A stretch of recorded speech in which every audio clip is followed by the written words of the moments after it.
Welcome. This is Neco year 2018 Civic Education past question. Question number 3 says the functions of the Nigerian police is to dash A. Collect revenue for the government, B. Defend the nation against external attack, C.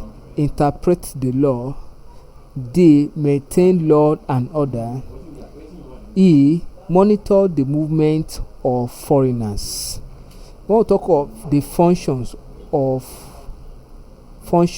the Nigerian police, we mean the main primary work of the Nigerian police, the main primary work or task.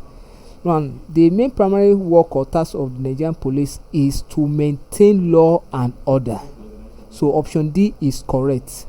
Maintenance of law and order is the major assignment or function of the Nigerian police. And remember that the Nigerian police is under the executive institution of government or executive arm of government, and that is why its function is to maintain law. And when we talk of executive implement law. So executive implement law. Therefore, the police complement the function or the rules of the executive. Thank you and God bless you. And share and subscribe for more of our videos.